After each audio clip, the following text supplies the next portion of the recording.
एक बार की बात है, एक छोटे से गांव में एक पुराना और बिखरा हुआ विशाल मोनेस्टर कैद था। लोगों का कहना था कि जो भी उसके कदमों की आहट सुनता है, वह अगले दिन गांव में लापता हो जाता। इस मान्यता के बावजूद गांव के बच्चे ने अपने डर को सामने किया और उस मोनेस्टर की तलाश में निकल पड़ा। रोहन, गोपाल और नीलू नाम की 3 दोस्त गांव में रहते थे। उन्होंने सोचा कि उन्हें उस मोनेस्टर को पकड़ने का सबसे बड़ा अवसर है। तीनों ने मोनेस्टर के पास जाने का फैसला किया, लेकिन उनका दिल डर से कांप रहा था। गहरी रात की तारों ने उन्हें उस मोनेस्टर की उनके पहुंच से रोका नहीं और वो उनके घर के पास पहुंच गए। वहां उन्होंने एक पुरानी हवेली देखी जो जंगल में छिपी थी।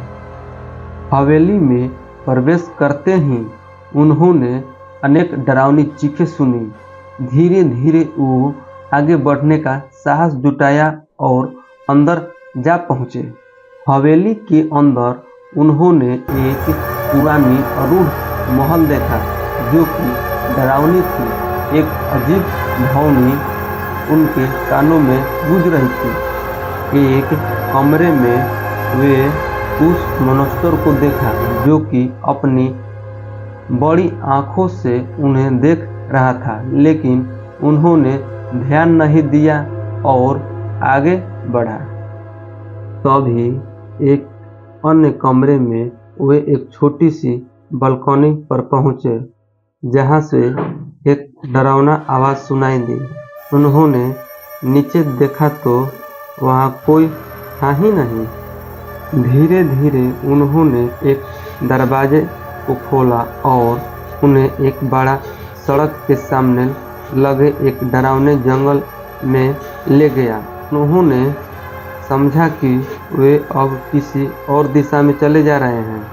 धीरे धीरे उन्होंने एक दरवाजे को खोला और उन्हें एक बड़ा सड़क के सामने लगे एक डरावने जंगल में ले गया। उन्होंने समझा कि वे अब किसी और दिशा में चले जा रहे हैं। जंगल के अंदर उन्होंने अनेक डरावनी चीखें सुनी और उन्हें अपने जीवन की सबसे बड़ी गलती समझ आई। वह तेज आवाज बच्चों को डरा देती है और वे हवेली की ओर फिर से दौड़ते हैं। धीरे धीरे वे हवेली के द्वार पर पहुंचते हैं, जहां वे आश्चर्य और भय से अचल हो जाते हैं। द्वार के पास खड़ी बुढ़िया महिला उन्हें संवाददाता के लिए आमंत्रित करती है। वह उन्हें अपने आंगन में ले जाती है और उन्हें अपने अतीत की कहानी सुनाती है। बुढ़िया महिला बताती है कि वह एक समय का एक साधु बाबा थी जो गांव में आए थे और उन्हें मोनेस्टर की सच्चाई के बारे में बताया था। बाबा ने कहा था कि मोनेस्टर एक अज्ञात शक्ति का प्रतीक है, जिसे शांत करने के लिए किसी को सच्चे दिल से दर्द और प्रेम के साथ संजीवित करना होगा। उसने उन्हें एक चमत्कारी विद्या के बारे में बताया, जिसे सिर्फ दिल से विश्वास और समर्पण से ही समझा जा सकता है।